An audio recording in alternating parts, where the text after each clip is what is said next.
নমস্কার বন্ধুরা, Prius cooking ব্লগে আপনাদের সবাইকে স্বাগত জানাই। বন্ধুরা, আজকে আমি আপনাদের সঙ্গে কাঁঠালের বীজ দিয়ে একটি দারুণ স্বাদের রেসিপি শেয়ার করব। অনেকেই জানেন না যে কাঁঠালের বীজ দিয়ে একটি নতুন স্বাদের রেসিপি বানানো যায়। আমরা কি করি, কাঁঠাল খাওয়ার পর কাঁঠালের বীজটা ফেলে দিই। একবার এই রেসিপিটা বানিয়ে খেতে পারেন, অসম্ভব টেস্টি হয়। কাঁঠালের বীজগুলো আমি পরিষ্কার করে ধুয়ে নিয়ে একদিন মতো শুকনো করতে রেখে দিয়েছিলাম, তাহলে খুব তাড়াতাড়ি খোসাগুলো ছাড়ানো যাবে। দেখুন, সমস্ত কাঁঠালের বীজের খোসাগুলো ছাড়িয়ে নিয়েছি, দেখেই বুঝতে পারছেন বন্ধুরা। এবার এগুলোকে পরিষ্কার করে ধুয়ে আমি সরু সরু করে কেটে নেব। বন্ধুরা দেখুন, আমি কেটে নিয়েছি বীজগুলো। আপনাদের একটু দেখিয়ে দিই, ঠিক এইভাবেই কিন্তু বীজগুলো কেটে নিতে হবে। আর 2 থেকে 3 বার জল পাল্টে কিন্তু পরিষ্কার করে ধুয়েও নিয়েছি। এরপর এগুলো একটু আমি জল দিয়ে ভাপিয়ে নেব। তার জন্য আমি 1 বাটি মতো জল দিয়ে দেব, আর বীজগুলো দিয়ে দিতে হবে।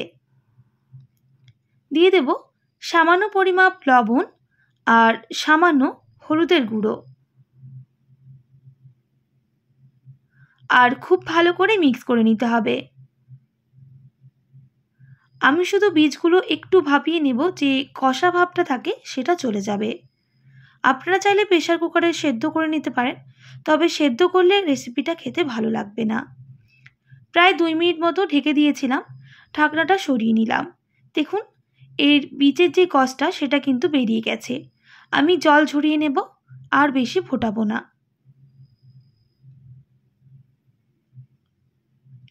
দেখুন বন্ধুরা, জল ঝরিয়ে ঠান্ডা করে নিয়েছি। এরপর এটা মিক্সিং জারের মধ্যে দিয়ে দেব, আর এর একটা পেস্ট বানিয়ে নেব। দিয়ে দেব 1 ইঞ্চি মতো আদা, আর ঝালের জন্য 2টো কাঁচা লঙ্কা। দেখুন, আমি একটা মিহি পেস্ট করে নিয়েছি, আর বেশি জলজলা করিনি, একটু শক্তভাবেই কিন্তু বেটে নিয়েছি।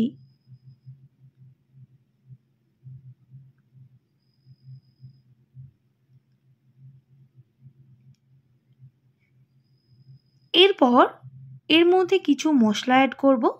দিয়ে দেব স্বাদ মতো লবণ, সামান্য হলুদের গুঁড়ো,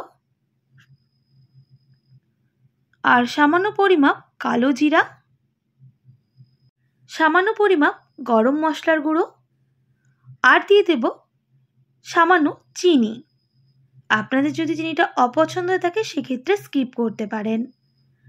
আর দিয়ে দিচ্ছি 2 টেবিল চামচ বেসন।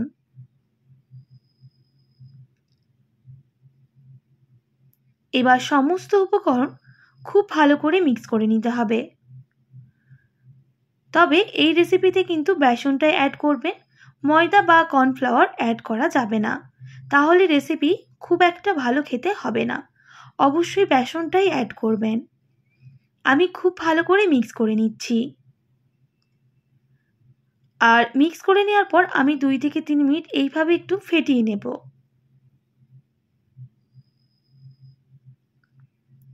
এরপর আমি কড়াই বসিয়ে দেব। দিয়ে দেব হাফ টেবিল চামচ সর্ষের তেল। তেল খুব ভালো করে গরম করে নিতে হবে, আর কড়াইয়ের চারিদিকটায় তেলটা একটু ছড়িয়ে নেব। এরপর দিয়ে দেব সামান্য পরিমাপ হিং।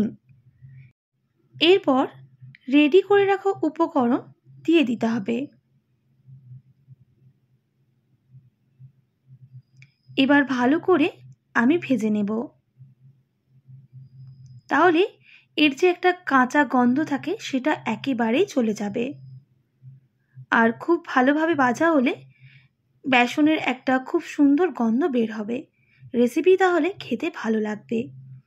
আমি গ্যাসের ফ্লেমটা হাই করে 1 থেকে 1.5 মিনিট সময় নিয়ে ভেজে নেব।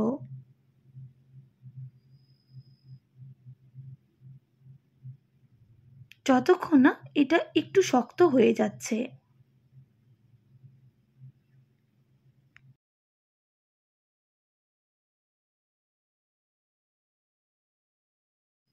তো বন্ধুরা দেখুন, এটা কিন্তু অনেকটাই শক্ত হয়ে এসেছে, দেখেই বুঝতে পারছেন।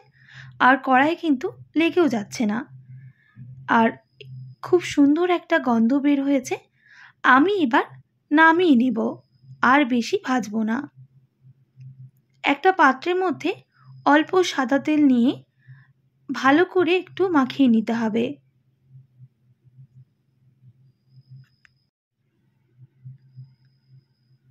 খুব ভালো করে মাখিয়ে নিয়েছি। এবার উপকরণটা দিয়ে দেব। দেখুন কতটা শক্ত হয়েছে, দেখেই বুঝতে পারছেন। আর খুব ভালোভাবে এটাকে কিন্তু একটু সেট করে নিতে হবে।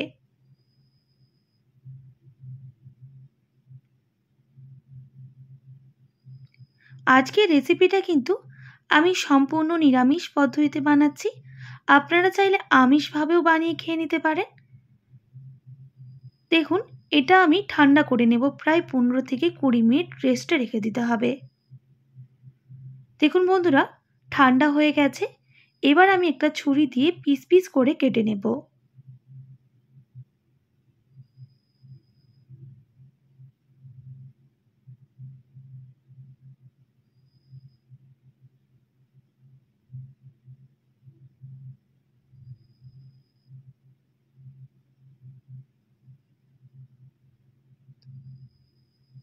দেখুন বন্ধুরা, প্রত্যেকটাই পিস কিন্তু একদম পারফেক্টভাবে রেডি। আর এটা কিন্তু অনেকটাই শক্ত হয়ে গেছে। এবার আমি এগুলোকে ভেজে নেব। তাই কড়াইয়ের মধ্যে দিয়ে দেব সর্ষের তেল। তেল খুব ভালো করে গরম করে নিতে হবে। আপনারা অবশ্যই কিন্তু ধোকার ডালনা খেয়েছেন। একবার এইভাবে কাঁঠালের বীজ দিয়ে ধোকা বানিয়ে দেখুন, খেতে কিন্তু অসম্ভব টেস্টি হয়।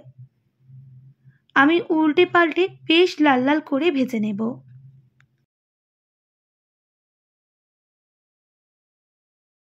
অবশ্যই সময় নিয়ে ভেজে নিতে হবে, তাহলে ভেতরটাও খুব ভালো করে ভাজা হবে। দেখুন, বেশ লাল লাল করে ভেজে নিয়েছি। এবার আমি তেল ঝরিয়ে নামিয়ে নিচ্ছি। একইভাবে বাকিগুলো আমি ভেজে নেব।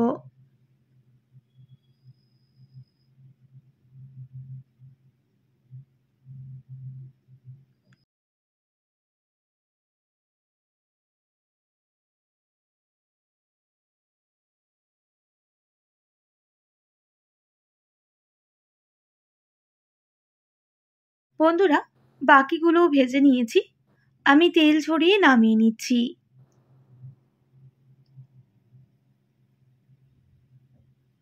এরপর ওই কড়াইয়ের মধ্যে 2টো এলাচ আর সামান্য দারুচিনি দিয়ে দিতে হবে। গোটা মশলা থেকে খুব সুন্দর একটা গন্ধ বের হলে দিয়ে দেব জিরা আর একটা তেজপাতা, শুকনো লঙ্কা। গোটা মশলাগুলো খুব ভালো করে ভেজে নিতে হবে। খুব সুন্দর একটা গন্ধ বের হয়েছে। সামান্য পরিমাপ হিং দিয়ে আবারও একটু ভেজে নেব। তবে হিং দেওয়ার পর বেশি ভাজা যাবে না, হিঙের গন্ধটাই চলে যায়। দিয়ে দেব আদা বাটা। আদাকে খুব ভালো করে ভেজে নিতে হবে।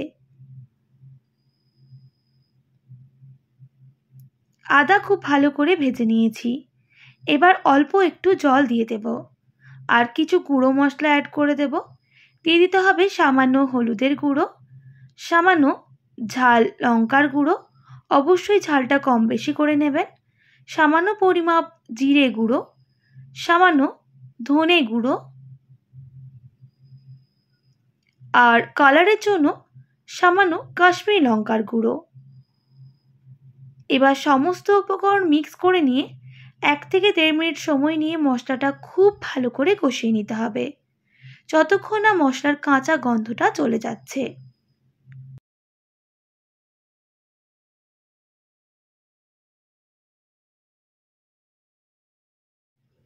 বেশ কিছুক্ষণ সময় নিয়ে মশলাটা খুব ভালো করে কষিয়ে নিয়েছি।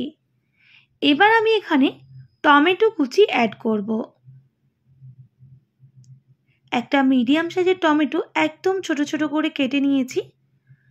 এরপর টমেটোটা খুব ভালো করে ভেজে নিতে হবে, যাতে টমেটো খুব তাড়াতাড়ি নরম হয়ে যায়। তাই স্বাদ মতো লবণটা দিয়ে দেবেন। আবারও মশলাটা খুব ভালো করে মিক্স করে নিতে হবে আর কষিয়ে নিচ্ছি প্রায় 1 থেকে 1.5 মিনিট মতো।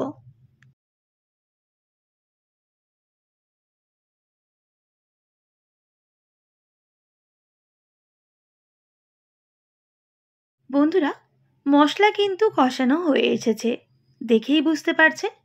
এবার দিয়ে দেব পোস্ত বাটা 1 টেবিল চামচ। আপনারা চাইলে কাজু বাটাও দিতে পারেন, আমি শুধু পোস্ত বাটাটাই অ্যাড করলাম। আবারও মশলার সাথে মিক্স করে নেব আর বাটি ধোয়া জলটাও অ্যাড করে দেব। আবারও আমি মশলাটাকে কষিয়ে নেব।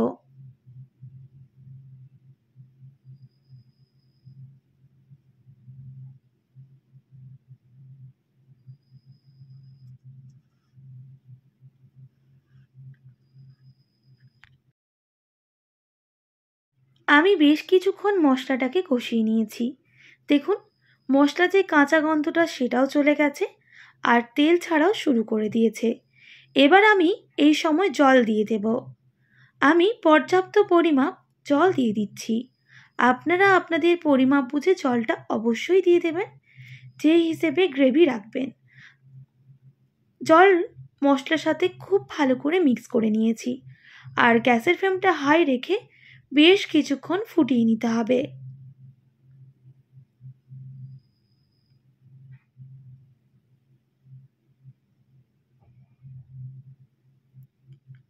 প্রায় 1 মিনিট মতো ফুটিয়ে নিয়েছি। এবার আমি ধোকাগুলো দিয়ে দেব। আরও ভালো করে মিক্স করে নিতে হবে।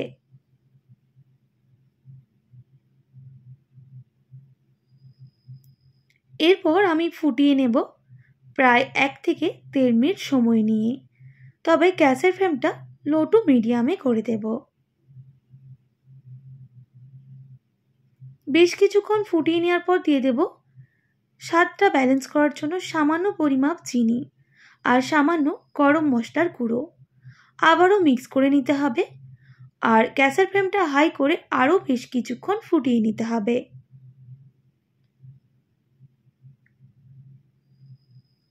দেখুন বন্ধুরা, গ্যাসের ফ্লেমটা হাই রাখার কারণে জলটা কিন্তু খুব তাড়াতাড়ি শুকনো হয়ে গেছে।